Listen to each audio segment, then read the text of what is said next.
Hi everyone! Welcome to Souped Up Recipes. Today we're making Xiang Qie, fish fragrant eggplant. It may not sound appetizing because of the translation, but it's actually a garlic chili eggplant dish that is bursting with umami flavors and tastes incredibly delicious. The key to an authentic Xiang Qie is Sichuan style 泡红椒, pickled red chilies. It provides a punchy but harmoniously savory taste. These are homemade, and I do have a recipe demo on it. You can check the link in the description and make your own pickled chilies. Can you buy pickled chilies from the store? Yes, if you live in China. Outside of China, I doubt that because I have checked 4 Asian stores around where I live with no luck. But I do found something similar. It's 剁椒, which means chopped pickled chilies. This is not really Sichuan style, but actually Hunan style. However, the taste is the same, it's just chopped instead of whole. This is what I'm going to use today. Just in case you can't find 剁椒, you can use the same amount of sriracha. The taste will come out slightly different, but it will still be delicious. Don't worry about that. We will use about 4 tablespoons of 剁椒. If I use whole pickled chilies, I will chop them finely on the cutting board. I know this is already chopped, but I want it to be really fine. It is too watery to be put on the cutting board, so I'm going to blend it. Another key ingredient is 郫县豆瓣酱, fermented board bean paste with chili oil. Those board beans pieces are quite firm, so I want to blend them together to even out the flavor. An optional step, let it go through a sieve to get rid of those stubborn seeds. I mean, seeds are edible, but they are annoying that they can get in between your teeth. Scrape the bottom of the sieve to make sure you got all the flavor. Set the chili paste aside and we will quickly make a sauce. 1½ tablespoon of soy sauce, 1½ tablespoon of Chinese black vinegar, 1 tablespoon of sugar, 1 tablespoon of fish sauce. I know there are lots of Xiang Qie recipes that claim this dish does not include any fish-related ingredients.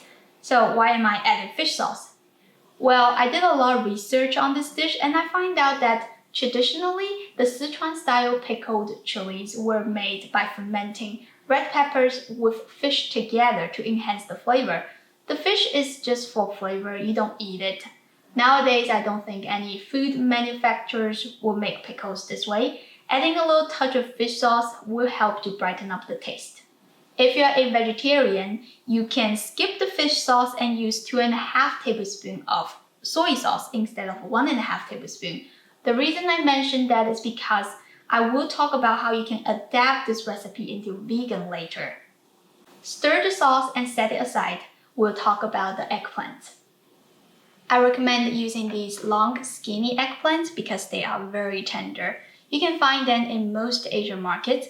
These fattier and darker color eggplants are widely available in almost any supermarket.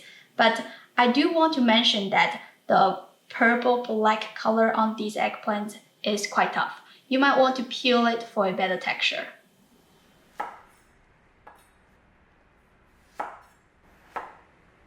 Cut the eggplant into 2½ inches long strips. The cut surface will quickly turn into a brown color when exposed to the air. To stop that, we will spray some white vinegar on the surface. Toss it around to coat every piece evenly. This will slow down the oxidization. Get a sieve and dust 2 tablespoons of cornstarch on the eggplant's surface, which will create a starchy layer and help the eggplant catch more deliciousness. On the side here, I have 6 cloves of garlic. Crush and finely mince them. 2 teaspoons of ginger. Also finely mince it. Dice 3 pieces of scallion. I separate the white part and the green part. We will reserve the green part as a garnish. I'm going to use the deep frying method to cook the eggplant because it will retain the purple color on the skin, which makes a great presentation for the thumbnail. It's important to attract you guys to click into the video. However, I understand that not everybody is willing to use so much oil just to fry eggplant, so I will give you a much healthier method. You can place the eggplant on a plate, then stack them up in a way that allows air circulation. Put the eggplant on a steamer with some boiling water under the rack. Let it steam for about 5 minutes. Back to the frying method. Eggplant has a spongy texture. I will give you 2 tips to prevent them from absorbing oil.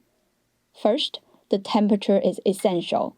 You want it to be just high enough to create lots of evaporation that will stop the oil from getting inside the eggplant. Second, fry them in batches. Adding too much eggplant at once would drop down the temperature a lot. It will take much longer to cook it through, and you will end up with oily sponges. You can feel the texture by using a pair of chopsticks. They should be bendable like that. Each batch takes a few minutes. Fish the eggplants out and drain the excess oil. Take out most of the oil.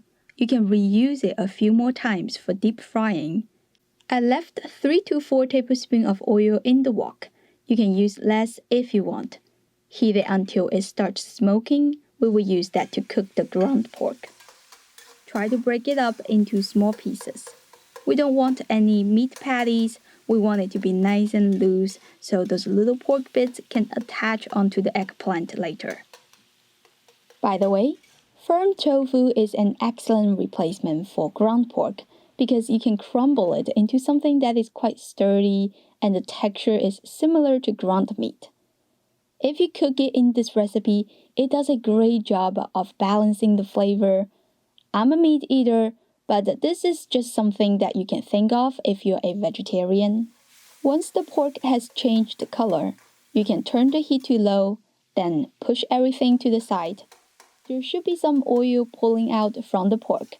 We will use that to cook the minced garlic, ginger, and diced scallion. Stir until fragrant, then adding the pickled chili paste. You want to keep the heat at low to saute the chili paste because the Sichuan douban jiang that we used is very easy to burn. When you see the oil became a red-orange color, you can pour in the sauce along with the cornstarch water, which is just 3/4 cup of water mixed with 1 teaspoon of cornstarch. Stir and bring everything to a slight simmer. In a couple of minutes, it should turn into a thick consistency. Then introduce the eggplant back to the wok.